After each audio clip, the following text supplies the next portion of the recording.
Alors soyez les bienvenus ce matin, nous sommes là bien installés pour vous recevoir dans notre rendez-vous spécial de la semaine, une parole pour toi. Et je sais que le Seigneur a quelque chose de spécial à te dire. À tout à l'heure.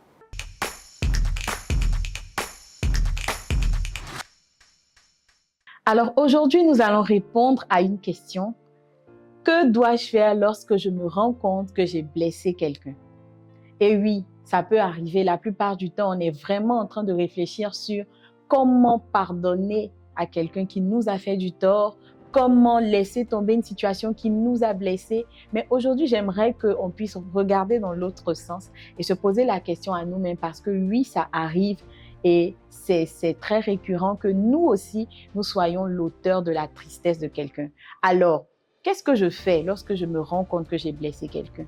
La première chose à faire, et qui est une chose simple en même temps compliquée, c'est de demander sincèrement pardon à la personne ou encore de présenter sincèrement ses excuses. Voilà, lorsque tu te rends compte que tu as blessé quelqu'un, prends la peine de faire le premier pas. Souvent, on attend que les personnes nous pardonnent de facto, on attend que les personnes oublient avec le temps. Non, ça va lui passer, elle va oublier que voilà, c'est mon ami, hein. Bon, on n'a pas besoin de revenir dessus. Si, c'est important. Prends la peine de faire le premier pas, d'aller vers la personne et de lui dire, je sais que lorsque j'ai parlé comme ça la dernière fois, tu t'es senti frustré. Lorsque j'ai pris cette décision qui a joué en ta défaveur, ça a bloqué tes contrats, ça t'a empêché de saisir les opportunités que tu voulais. Alors, je viens vers toi pour vraiment te demander pardon. Alors, lorsqu'on s'intéresse au fait même de demander pardon, on se rend compte que souvent les pardons sont donnés de manière très négligente. On entend désolé, pardon, ah, toi aussi, il faut laisser. Donc, ce genre de choses ne peuvent pas motiver la personne en face à nous pardonner. Alors, qu'est-ce que tu pourrais faire? Tu dois te rendre compte que chaque personne a son langage d'excuses. Et oui, ça existe.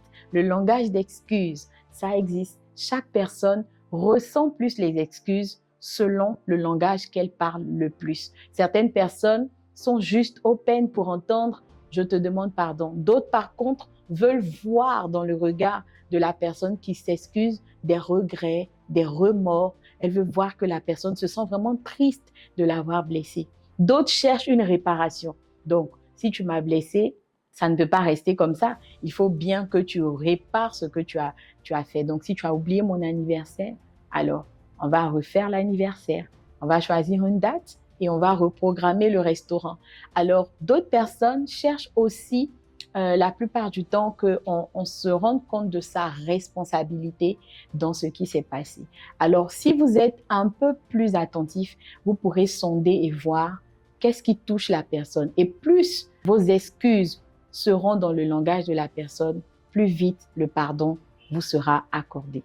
La deuxième chose, lorsqu'on veut vraiment réparer les choses avec quelqu'un qu'on a blessé, c'est d'être prêt à faire 1000 choses. Voilà. Soyez prêt à faire tout ce que vous devez faire pour sauver la relation. Soyez prêt à demander pardon 14 000 fois s'il le faut pour que la personne ne soit plus fâchée. Parce que souvent, quand on demande pardon une fois, deux fois et que la personne, voilà, aussi fait son petit malin, on se dit « Oh, mais elle exagère dans tous les cas, c'est que j'ai fait la même là. C'est même pas grave. » Mais non, c'est elle qui a ressenti le mal. Donc, si tu veux vraiment réparer la chose qui s'est passée, sois prêt à demander pardon jusqu'à ce que son cœur soit apaisé.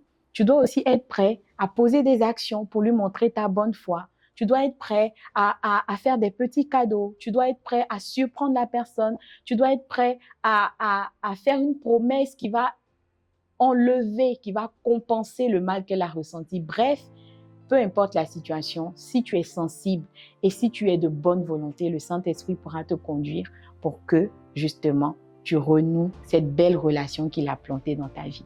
Alors, à compter d'aujourd'hui, n'hésite pas et ne néglige pas le fait de retourner demander pardon dès que tu te rends compte que tu as blessé quelqu'un. Que Dieu te bénisse.